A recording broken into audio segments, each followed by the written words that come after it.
はいどうも、ホルモン島田チャンネルのぶっちゃ島田です。皆さん、クジラのどこの部位が好きですか？以前の動画でクジラのさえずりや本革をご紹介しましたが、今回はクジラのカノコです。クジラの最高級部位を堪能します。それでは早速やっていきましょう。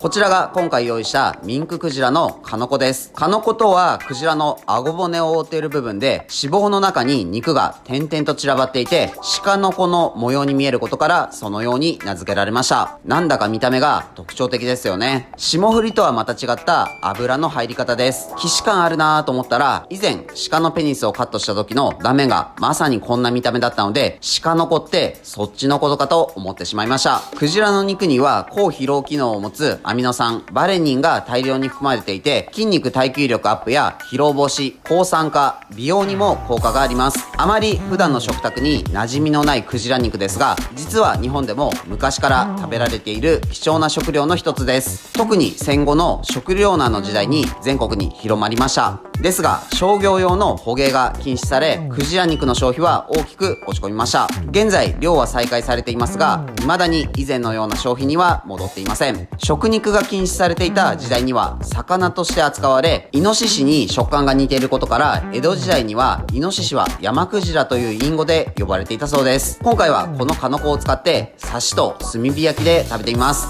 クジラの中でも特に美味しいとされる部位なので楽しみですね。冷凍されて仕入れたのですが完全に解凍してからだと柔らかくなり切りづらいため今は半解凍状態です。この点々が多くある感じが集合体恐怖症の人には避けられそうですね。少しゾワゾワします。お皿に盛り付けて塩とブラックペッパーを振ったら完成です。炭火焼きの方はせっかくなので厚めにカットします。それでは早速食べてみましょう。いただきます。今日は宮崎県の日向夏地サイダーを飲んでいます。日向夏は宮崎県特産の柑橘です。爽やかな酸味と甘みがあります。これは清涼飲料水でノンアルコールです。日向夏の甘みと酸味のバランスがいいですね。炭酸も強めでさっぱり飲めるので夏を思い出させてくれます。ウォッカやジンで割って飲んでも良さそうです。それではクジラのカノコを食べてみます。まずは刺しを醤油でいきます。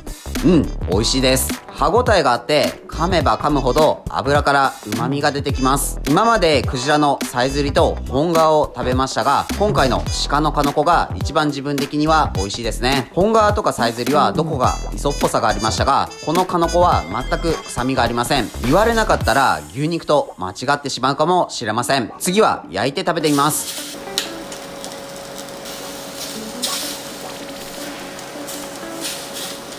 ジビエっぽい味の濃さがあって美味しいです。分厚いと噛み切れないかもしれません。1ミリくらいに薄く切ってさっと炙ってタレにつけて食べるのが美味しそうです。しゃぶしゃぶとかで薄切りをさっと茹でてポン酢とかで食べるのも良さそうですね。今日も美味しかったです。ごちそうさまでした。はい、本日の動画は以上です。最後までご視聴ありがとうございます。クジラのカノコいかがでしたか？まだまだクジラは食べられる部位がたくさんあるので今後もいろいろ食べてみます。自分たちは群馬県前橋市と高崎市でホルモン島田というホルモン屋をやっています。群馬には美味しいお肉を食べられるお店がたくさんあるのでもし群馬に来た際はいろいろ探してみてください。この動画がいいなと思いましたらチャンネル登録高評価よろしくお願いします。